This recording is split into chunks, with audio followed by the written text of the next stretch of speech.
Hello, hello, and welcome to another episode of Product and Cake. Today, with me in the virtual recording studio is our author, published author, Paul. How you doing, Paul? I am feeling very well. Thank you for the question, Ghonche. And also thank you very much for spending this time with me here in the Product and Cake podcast. Very, very nice. I'm very thankful that you're having me. I have you every episode. Yeah, but now I'm a published author, so I try to give more answers with more words. Yeah, okay, fair. Yeah, I cannot wait to get my hands on the book. Yeah, looking forward what you are saying. You can also now order it on Amazon, but of course you get your personal copy soon. Yes, I want it signed. Yes, definitely. If someone else wants to have it signed, just drop me a line and we can make that possible. Yay! Amazing. How can people reach out to you? What's the email they can reach out? Ideally just on LinkedIn. Write me a message on LinkedIn. Paul Lunow on LinkedIn. Yes, scanning that. Cool. But you should also focus on your career and your personal growth to become a better product manager. And what do we have prepared today, Ghonche? Ooh, it's Paul's favorite topic. We are going to discuss how product management includes and collaborates with engineering, with development processes, and how together we can build super cool products. Wow, that is huge. Yes. Looking forward to that episode. But before we dive in, let me ask you a check-in question that I really want to recommend that you note it and ask it in your team too, because I was very surprised about the answers from my team today. So interesting. Here comes the question. What would you do if you came home and found a penguin in your freezer?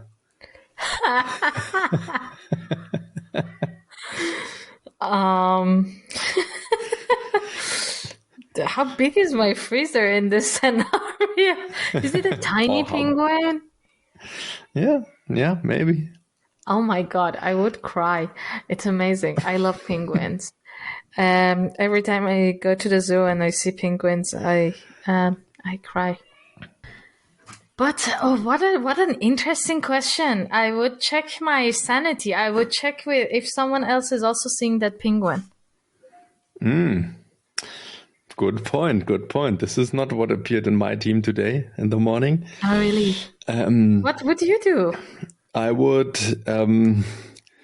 definitely call in my kids and we would start petting them, and then startup instinct kicks in and I would maybe invite all the friends from my kids and ask for €1 to also pet a real penguin.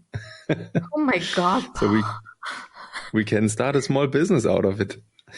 No, poor penguin. You need to send it back. It's going to be too warm for the penguin. No, he's living in the fridge, in the freezer. I mean, he just needs to step out a few hours a day. Yeah, but that's a small living space for a penguin. Yeah, that brings us back to the question, how big is the freezer? But for me, the not more as important... big as Antarctica. Yeah, most likely. So the bigger question is, when I have this guy in my freezer and I want to set up a fantastic app, so I have a webcam, a live view of the inside of the freezer to see what he's doing, and a possibility to buy tickets or to spend money or something like that, or chat about it. And I have a team of engineers here at my site, and I validated already that there's a huge market need, and we launched some MVPs and we know there's traction, and now we have the first list of features, or let's say we know how to make how to go into product direction from the MVP. How do we bring that into a form? Or is that reality? No, that is just a joke and a transition on the same time. Ah, I okay. tried I to thought that get you actually spend time with your engineers to like, let's ideate that and let's build something now. yeah, but that are already the right keywords. So what is for you the first step to make the communication between engineers and product? Ooh, interesting. I try to involve not all of the engineers, but some of the engineers as soon as possible. So even at ideation stage, like, hey, I'm thinking about this thing, and like very fuzzy, very foggy conversation about it. That's my starting point. What is it with your experience? What's your suggestion? Yeah, I like that kind of kickoff. And I Yeah. think most important is to formulate a vision and to explain, Mhm. okay, why are we sitting here? Why is it worth to stand up every day and appear in the daily meetings and Yeah. talk about what we are doing? So this overarching idea is super important. And then I think it is very valuable to agree on some ways of working, because Yeah. as everyone brings his own experiences and they could be very, very different. And to align on how we want to work together is an important first step. And one of the things is at least talking about the agile framework you want to follow. So there are multiple ones Yeah. like Scrum and Kanban. What is your take on Scrum? Is it the one methodology you always want to follow forever, No, like a no, of course religion? not. Also, I don't want to follow any religion until the end of time. I don't think that should be the case. But I think these methodologies are a guideline or like a suggestion rather than a guideline. And based on your need, you can pick and choose what you want to do and what fits you best. I think I've seen different different scenarios and different versions of Scrum, Kanban, XP, etc. The same number of different versions I've seen as the same number of teams I've seen. So I haven't seen two teams that use the exact same everything. Every team, and I think that's the beauty of it, that the team members, based on who is in there, based on their needs, define this together. Yeah. I always, or sometimes I get in contact with some engineers who was very strict on the rules, right? When I was suggesting, hey, let's talk about our board and which software do we want to use or which software we have to use because the company is dictating that for us. IT team is selected already something. But anyway, you will make the best out of what you have. And Yeah. then some people pop up and say, hey, this is not Scrum by the book. You really need to have a Scrum master. Without a Scrum master, all of that makes no sense. Or whatever details from the framework. Yeah. What is your answer to these very strict people? That we are not doing Scrum. We are doing blah, blah, blah. This methodology is called blah, blah, blah. And in this methodology, we do not have a Scrum. What's the need of this? There is no Scrum Master. What's the need of Scrum Master in this scenario? Please define the expectations that you have. Please define the need. And then we see, okay, we can adjust the blah, blah to blah, blah plus and add the Scrum Master in it. Like, that's the thing, that we should not be very keen on the naming, or at least I'm trying not to be. That when we have a very specific need, we will adjust it. So in our definition, if someone new joins our team recently, we don't tell them that, hey, this we are doing Scrum in this team, but it's like hey, we are doing a form of Scrum. We are doing a form of Kanban, with Scrum. We are doing a form of Scrum ban, and we have adjusted things. So the person has a general idea of what it is, but it's a very individual. Yeah. Yeah. I like that. The question, what do you need to do the best work, is very powerful, especially with engineers, because the needs are very different. And some people want to get a blank sheet of paper and just start brainstorming. Some people want to get validated, outlined, super specific product requirements. And in modern task management software, you can build that. That's very nice. I am a big fan of Kanban and also not in most detail, but having a board and then having columns. And currently we call them initiatives, and initiatives wander from left to right and then could also be sent back. And over the time, we define more and more what each column means and what we are expecting from initiatives that are appearing in a specific column. And one column, for example, is specification and collecting ideas. Next one is going into the design. Then there's a tech refinement. And whenever something is not working or is happening unexpected, or we get to start into some argues and so on, I really like that, because that gives you the chance to analyze, okay, what need was not fulfilled in that specific point, and then it could be improved and expanded. We just recently added another column because we realized that our analytics requirements were always coming a little bit late, and this is really the beauty of this column-based visualization.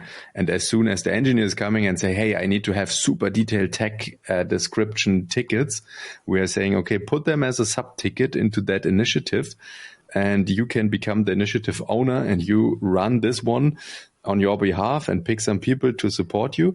And you can do whatever you want inside the ticket, right? Because some initiatives are super small, some are super huge, and that gives a lot of freedom and flexibility. And we are all very happy with it, but it was nothing that was just appearing out of a book, right? Or where I just came in and said, hey, I have the wisdom and I can just tell you now how this looks. It was now a process over 1 year to find out, okay, what is our team exactly doing and how are the circumstances and how do we fulfill the needs from the external stakeholders and our internal requirements. And I think an important part of the product management role is to realize that and to bring that together, formalize it, and see if the people can work with it. Yeah. That's a sorry, I'm still a little bit sick, so my voice is not, sometimes is gone, forgets it needs to work. But that was a very well described and very well explained thing. I think I assume a lot of people in your team are quite happy with it as well. But I want to ask you, what is the role of user stories in this scenario for your team? Like, who writes the user stories? Is it still responsibility of the PM or the initiative owner? And since initiative owners can be different people, everyone writes tickets? I am always encouraging everyone to write tickets and to put in their thoughts and observations. And then it is in the duty of the product people to validate if needed. So is it just a rough feeling from someone or just a surprising idea from our CEO? Then, maybe that is not what should be priority 1 in our backlog right now. And then now I lost the track. So everyone should write these initiatives. And then the product people are starting to prioritize them. And we have a template for an initiative that structures a little bit what information we would like to have. And we have some initiatives that have dedicated user stories. Recently, I found them somehow hard to read and to remember, so it is not fitting for every problem. What I really love to do is drawing flow charts and like the user is starting here, then we have a condition and could take that or this track. And that is, for me as an engineer, much more easier to understand and also to explain. But we have also some people that are immediately tilled when they see it. Maybe same for user stories. If you see, I mean, the most important thing for me is to not overwhelm with information. Having the right information at hand is important, and be as precise as possible. Yeah, and you said that you have a template for your user stories or for the initiatives. Can you share some of the most crucial information that either product managers or at least at the end of the day, product manager has a responsibility to make sure that the user story is clear, very well defined, and is the right thing to work on. So can you tell us a little bit what is included in this template? What are the most important things that you take a look at? Because if I want to write a user story, I will definitely. So first of all, I would divide it between if it's a bug, it's a feature, or it's a epic. It's an epic, like it's a combination of multiple feature requests. And if it is a feature request, I will start always with the impact, and then I will go to the why, and afterwards I will go to what needs to be done. What's my expectation? Yeah, this is also how we structured it. We are starting with the what.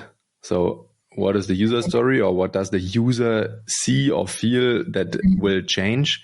Also not for every bug, right? If there's a typo or the pop-up is not opening as expected, or I can't save an entry or whatever, most of the time a screencast and a rough description is enough. But for the bigger things, it always starts with the what. Then we are always defining the business value. So you can refer to as a why, because I'm a huge friend of, on the one hand, forcing our product people to really make their mind around it and note it down, but also for the engineers to read it and understand it. Because I think there's a huge power in this intersection when an engineer is reading that and understands, this is the business value that should be required. I can really achieve something in a fraction of time when I do it that way. And then having the psychological safety in the team to circle back and say, hey, what about this solution? It will also fit the business requirement. And that is a really good thing. Also, we state hypothesis. So we remind ourselves why we came to this conclusion, because sometimes initiatives has a quite long lifetime. And then how are translated in our case with acceptance criteria to define again. And then based on the initiative, sometimes we have edge cases or tech hints or discussion points. Interesting. Nice. That sounds like a very clear and clarified. It's kind of also not technical, so it makes it easier for everyone to communicate what they're expecting. Also, I wanted to ask you a little bit about the best practices when it comes to the collaboration between product and tech, especially when it comes to balancing between tech debt and feature requests. Because like we as product managers are like, oh my god, let's do things, let's just do new things. And we also, because we are, most of us, at least I am not very techy, so I don't know what goes under the rug. I just see this beautiful rug that is working. Yes, it might have some bugs from here from time to time, but the carpet looks beautiful. I've never been able to lift the carpet to understand what's underneath it and if it needs to be cleaned. So how would you go about that? So process-wise, what we are doing is putting refactoring tickets also in our Kanban board. So we tag them, so we can always see we have at the moment in our engineering strategy, I defined that we want to spend 30% of our time to reduce tech debt and 70% of our time to invest into new features. So what we can do is with tagging these initiatives, we can see it roughly. Currently, we are not calculating it too detailed, but we can see a little bit the proportions. And also we can give all product managers the visual that, okay, there's still something happening, right? Because this is often the thing when we release with only refactorings and the people call and say, hey, you did nothing changed. Yeah. And we said, no, look at that 50 tickets we solved that were super, super crucial. So that's kind of communication. But for me, always the bigger question is, especially in a larger team, how do you make this refactoring needs visible? Right? Yeah. As soon as one engineer gets frustrated, all of that explodes and pops out. But that is most of the time slightly too late. So ideally, there's a way, and again, the psychological safety to say, hey, okay, the carpet looks beautiful, but we really made some dirty tricks. We hide some dirty things below it, and we need to make that visible, right? And that is why I am encouraging everyone to write refactoring tickets into our specification column. And then in the next refinement meeting, we are sitting and debating, okay, how much refactoring we can push forward in the next column and how much product features. Yeah. Do you add it to your OKRs as well or not? No, it's not in our OKRs. No, the OKRs are really learner facing. I mean, we are building an education platform, but my engineering strategy, that is the guidance for every engineer that should help to make educated decisions in the day-to-day working, that is stating how we are spending our time. Interesting. Yeah, in one of the companies that I used to work, we had an agreement in our team that each so you take 3 tickets that, like, after each third ticket that you picked up, the fourth one needs to be a refactoring or a tech debt kind of ticket. Nice. Yeah. And that was really I good. also we have also a waiting column, and then people are free to pick whatever they want. But the personalities are different.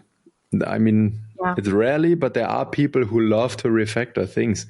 And if they want to do one after the other, I'm also fine with it, as long as the overarching ratio is still maintained. Okay. But I think at least at that time we had, for defining all of these rules, we had a coach that helped us defining our ways of working in PNT. And his reasoning for everyone's fourth ticket needs to be, and we did XP. At that company, we did XP, which is extreme programming. And it was super fun. I think we were the fastest team I've ever worked in. And everything was so clean and clear. It was definitely amazing experience. But the reasoning for the fourth ticket being a refactoring or a tech debt for everyone was to understand about cleaning up after yourself. So the reasoning was, yes, then if one person then becomes the refactoring person that likes to do it, then the other ones will just make messy code. But if you spend the time, then you will think about how do you need to refactor it later as well, which I understand. But also, again, I'm not techie, so I don't know. I don't have a strong opinion on it. Yeah, I have a strong opinion on avoiding this my code, your code boundaries. Yeah. Even though we have one product, it is so common that some engineers are working just in one part, and then they are refactoring their own part, and then they are the only maintainers of that specific files. And when it comes to the situation that they get sick or are in vacation, we have a feature request, and then all other engineers are saying, no, I'm not touching it because this guy he's very critical on his code.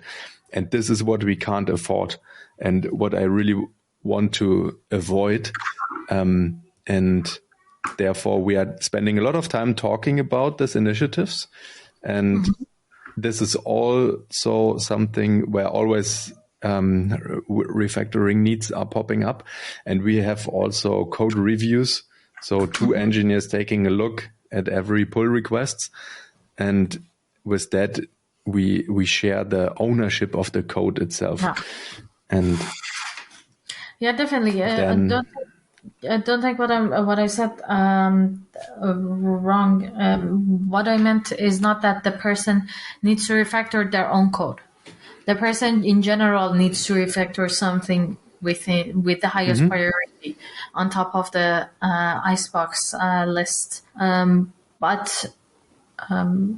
So it's not about personal code. And also one other very important rule that we had was pair programming. That if a ticket is a new feature, it needs to be pair programmed, no matter how big or small. You work together. One person is the main owner of the ticket, and the other one is the secondary, and then it changes. Yeah, pair programming is a very interesting topic, and I think there are also very much things you could make wrong with it, or the danger that a pair programming session gets into one engineer is explaining another one something. It's very, very close. So maybe we can have another episode about that. I would like to add one more thing that is super important in the whole thing of cooperation between product managers and engineers are the retrospectives. I have to admit, in a lot of projects, I was bored after a while and started to skip the retrospective. I also attended to so many retrospectives that were so boring, and everyone was so trained in just mentioning something, discussing something, getting out with some action items, and there was really no energy and no willingness to improve. It really felt like, okay, we have to do that because the Scrum book is saying it. And that's a big danger, because we need to dedicate time to talk about what we did and how we continue, because we are working in a field that is not having a printed book sometime or a built house or a fixed street. Our products live forever, right? As we talked in one previous episodes, we are not talking about projects, we have products. And we will stay here for quite a while, and we need to constantly invest time into, what we did. And the most important thing is that everyone is brave enough to bring their feelings, right? I experienced that this is where the strongest and most engaging retrospectives, when someone steps in and say, hey, I felt not seen or felt overruled or whatever. And everyone in the team is like, oh, damn it, we need to avoid that because we want to work together. And this needs a lot of practice and brain thoughts about how to make that interesting and engaging and refreshing. Yeah, that's true. Do you have any tips on how to make it or keep it engaging? That is also a huge topic, but I think starting with a check-in question is a very good idea, and use different formats. That is something. Also be brave enough to maybe sometime come in and say, hey, I brought now these 3 topics and this is what we discuss. Know what went good, what went bad. Different things, different formats, different styles, breakout rooms, things. Also having one retro to just make fun or play a game or something to spend time together could also be very helpful. What are your insights on engaging retrospectives? I don't really have a lot of insights on engaging retrospectives, because for me it's just, as you said it's very transactional. That, okay, you join the retro, you say what went wrong, and then you go to action item, and then great, thank you, see you again in a month or so. But I really like the idea of making it engaging and exciting with maybe changing the method, because I think also at least for me, I was keen on, okay, this is the method that we use and this is the way we go. But also, my suggestion would be don't worry about making it childish. Yeah. Like, I think one of the retros that I had with one of my previous teams was that we will draw our feelings, or like we draw what went wrong, what went well, and it was very childish. Like we literally were 6 grown adults, or like adults in, as you can imagine, but like we were sitting around a table and like with coloring books and like coloring things. I'm like, I choose dark blue because at this point I was not happy. Like it was really nice. Yeah. Yeah, this is nice. And you should never underestimate how important that is for your team and for the long-term commitment of each one of the team members.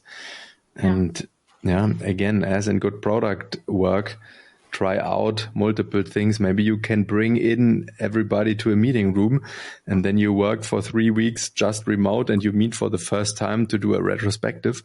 Is also a powerful thing. Yeah. Also, a very important note that there is a difference between a postmortem and a retro. Postmortem, like retro, is not only for when things go wrong and go south. Retro is a regular thing that happens constantly to make sure that things are the best state they can be. And the value of retro is not perfection, but it's progress. And a postmortem is when an incident happens, when something went wrong, and then you look back at it and understand what went wrong so we can avoid it. Mm-hmm. Very true. I think that's important to mention. Yeah. I'm right. just looking at our retro board. I have one huge board and every retrospective is one section inside. So I can scroll back now through months over months of retrospectives. And this is also super nice to see exactly that progress and explain again, hey, yeah, of course we are not fulfilling all action items and somehow we are doing a mistake giving us 20 action items and then not fulfilling one of them. Or we tried to assign responsibilities and that was not working because next day everything changed. But that is fine, right? We are making progress and we are improving and we are experimenting here and improve on the long run. Fantastic. Yes. And I think we discussed a lot about the relationship between product and tech, not product and cake, but product and tech with cake toppings. And thank you, Paul, also for sharing your wisdom with us as a published author in a product and tech sector. Also, I would say, because I haven't read the book, but I've heard that it's about product and tech world. It's a right? It's a fantasy novel. Yeah, that's true. Product and tech world. That's really cool. Yeah, it's very much related, but in a novel format. Nice. So, what's the name again? Rira? Riaru. It is called Riaru. Riaru. Yes.